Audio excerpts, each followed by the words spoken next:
Hello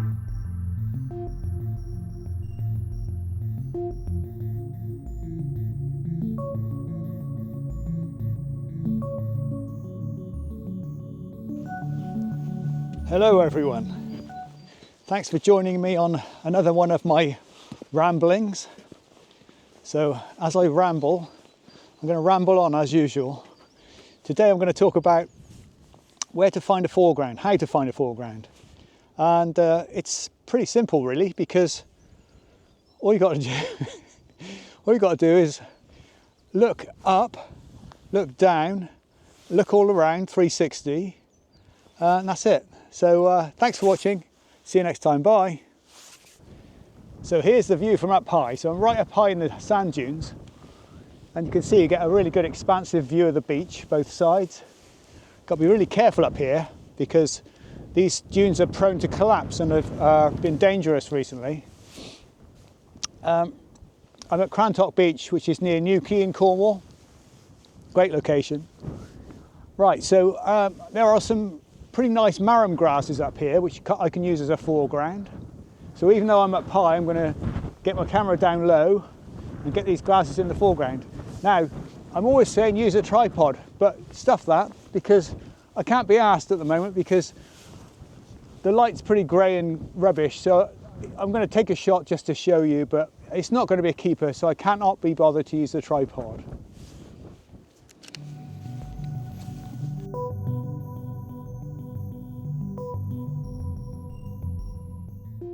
Right, so I've got a shot, and at this point in the video I'm supposed to say something that keeps you watching till the very end.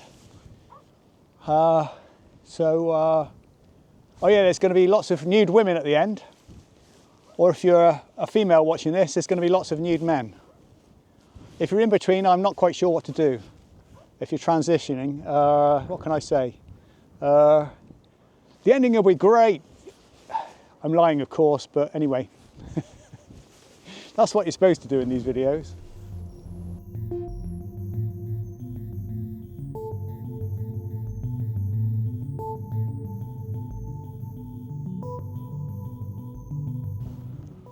Right, that was a pretty rubbish shot, wasn't it? But never mind. So I've made it down onto the beach now, and there are lots of these nice, I was going to call them rock pools, but of course they're sand pools, making these patterns here. And I like the water as a foreground, but because this is my focal point here, this little island,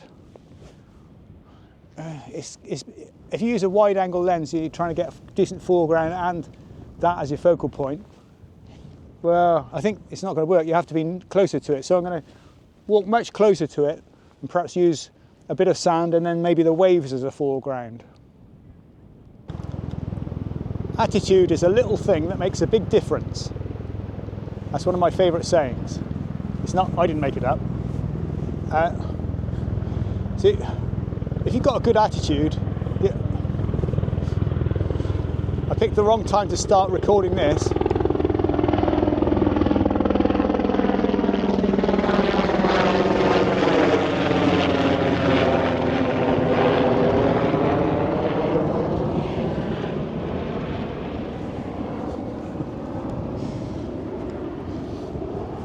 It's pretty breezy down on the beach, and this morning I thought, oh, I don't think I can be bothered, and I had this bad attitude, and I thought, no, come on, get out there. You know you'll love it when you get out there, and I am enjoying it now, but I don't think I'm going to get a good picture today, but who cares, you know, it's just great to be out here.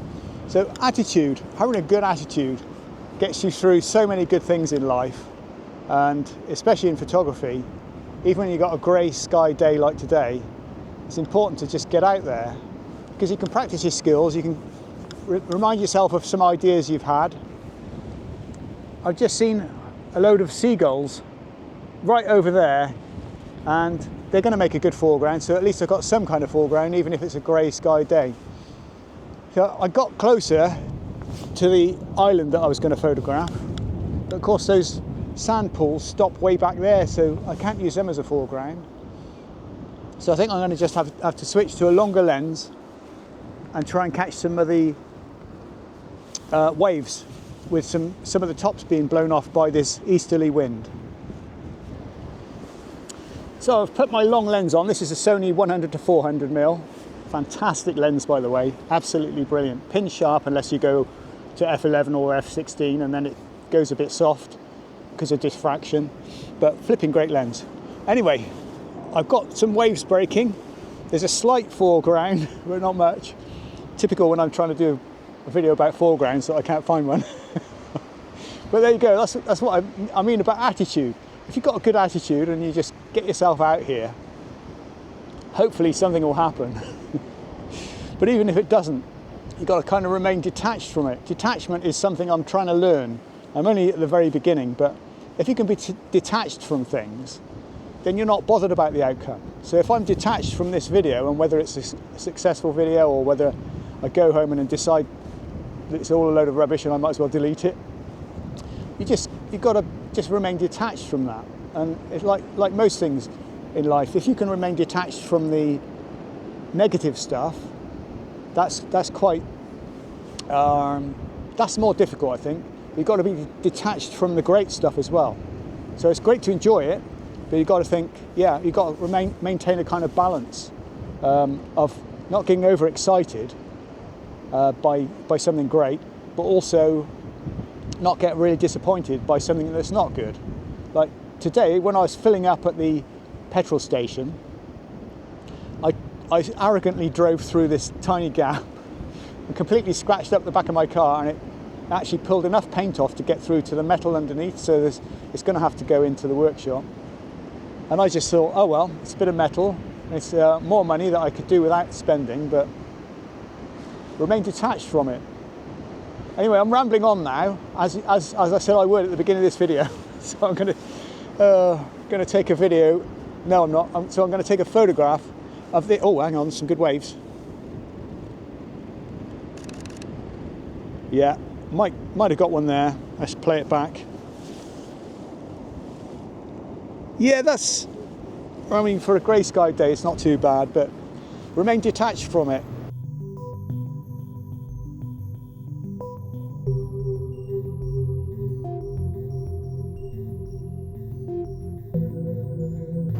So to enable that, I switched my camera out of my normal 2-second timer mode, and I put the ISO up to 200 just to make sure I've got a fast enough shutter speed. Oh, good waves. Less vlogging, more photography. Yeah, good. I should have a pretty good one out of all that, but I'm still not going to put it on the website. But you know, attitude. I'm out here, I'm breathing the air. Could probably do with some vitamin D, but there's not much sun, but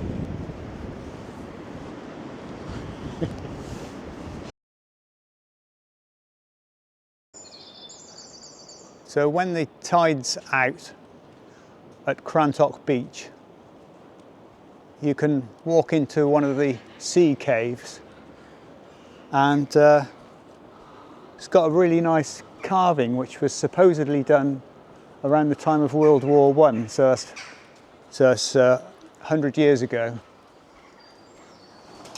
And it's of a woman, and it's got a carving on it of a poem as well.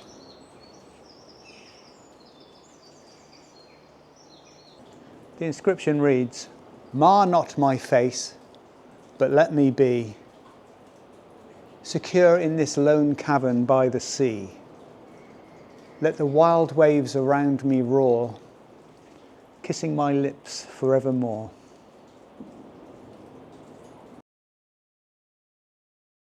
I used to dislike seagulls intensely. I lived in Burnham-on-Sea in Somerset in England, and right by the coast, and there was this old people's home right near our house, and there was lots of ambient lighting around on all night, and the gulls would just swoop around all night because this old age pensioners' home had quite a high roof, and they'd live on there and roost on there and make their nests on there. They drove me mad because it is Britain's noisiest bird, so you can kind of understand it. But now I absolutely love them because I've included them in so many of my pictures as a good foreground for your shot. They really add some life to your pictures. I was going to do a video all about including seagulls in your shot, and I thought, who's going to click on that? So I'm just going to include it as part of my videos from now on, because as you may have seen in my previous videos, they can look really good, and I love a bit of wildlife in my shots, so try and include them in yours. Look for seagulls as a foreground.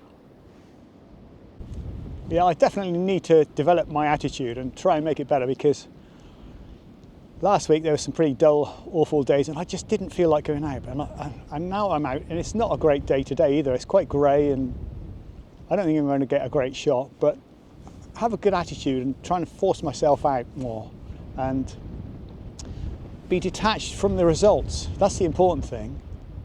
So go home with nothing. You still had a walk. You still dragged a big heavy camera around.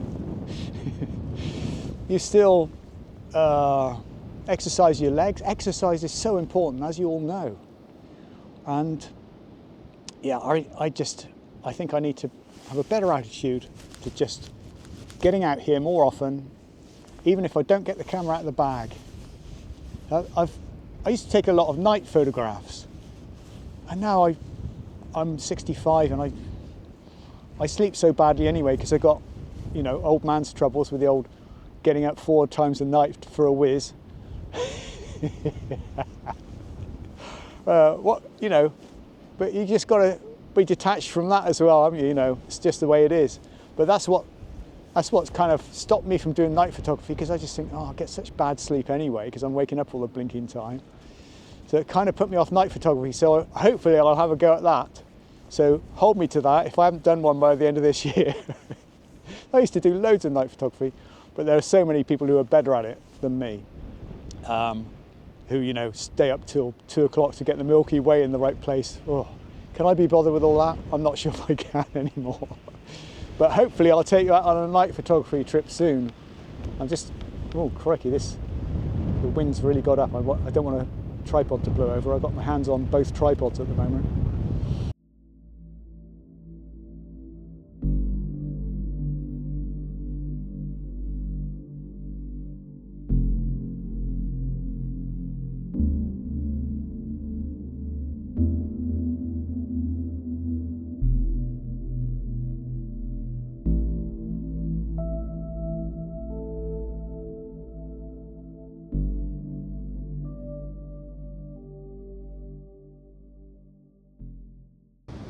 I was just looking forward to going home and having a nice early dinner after a good afternoon at Crantock, but I saw a break in the clouds, so I decided to come along to Holywell, which is spelt Holywell. One of my favourite beaches in the entire known universe, and there's always a good foreground here. You can be up in the dunes and have the marram grasses as a foreground, or you can get down low. So at the moment I'm at roughly waist level. If you get your camera right down low, yeah, the patterns become much more intense. So that's a pretty nice shot, isn't it? So I'm going to have to get my camera almost down onto the ground to get this shot.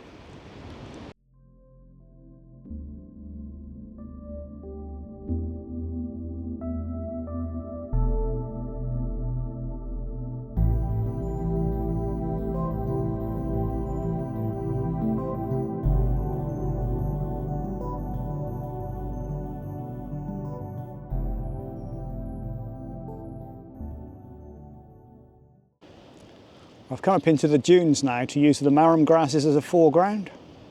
I've done it several times before.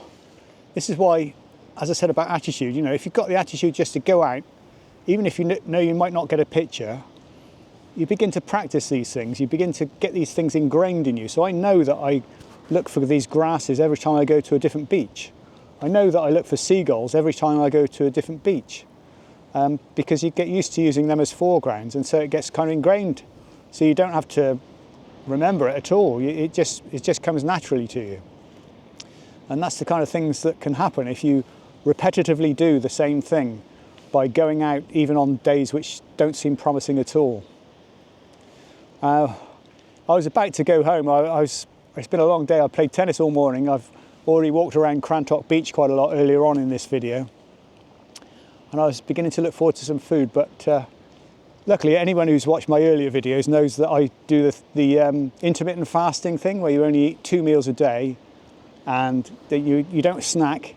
So you have a long fasting window between, for me it's between 6 o'clock and 12 o'clock. So I have my dinner at 6 p.m. and then I don't eat again until midday the following day. So I played tennis on an empty stomach this morning, and as you can imagine, I'm fairly exhausted now. But when you get used to that fasting thing, and I've done a 48-hour fast before now as well, and some people might not think that's much, but I found it quite difficult. But now I've done it, I know I can go without food easily, so I'm not bothered about going home for my food now. There's a break in the clouds, and I think I might get a shot out of this day after all, which is worthwhile. So I'm just glad I'm here. I'm sat down in the dunes having a nice time, just waiting for the light.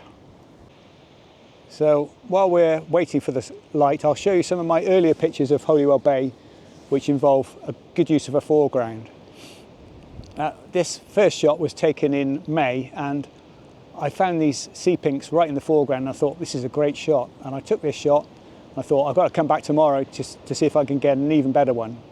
And it took me 3 days, and on the third day I finally got the best shot of the lot. So you've got to persevere, and I'm so glad I did, because this is one of my favourite shots and one of the best shots I've ever seen of Holywell Bay. So I'm a professional photographer, and what does a professional photographer do when faced with a situation like this, where I'm shooting into the light and the metering is telling me that I'm completely overexposing the shot? Well, as a professional, what I would say is, don't worry about it, just take it anyway. It's going to look fine. I mean, it's overexposed, but so what? I mean, all it means is those areas are going to print as white. So, you know, you may not get it in a photography competition, but, you know, I could underexpose it a little bit more, I suppose. Let's try that now on this video camera, so you can see what I mean. So now if I underexpose it, yeah, it's possible to do it like that and then lift the shadows, but I don't think it's that important, is it? And I'm going to take a still shot at 2 different exposures just to see how much difference there is. So the first shot I'm going to take is saying it's 1.5 stops over. So I'll take that one. And now if I take one that's 1 stop under, which is what I normally do, and take one at 1 stop under and then lift the shadows up. And the top of the sun is now creeping into the top of the frame, but I can't zoom in anymore on this lens.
Wow, that was an amazing end to the day. I couldn't video at the same time because I was just rushing across from one side of the beach to the other because the sun was sinking in between the 2 rocks there.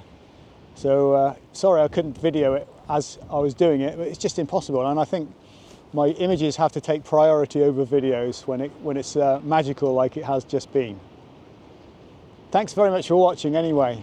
All the best to you. God bless.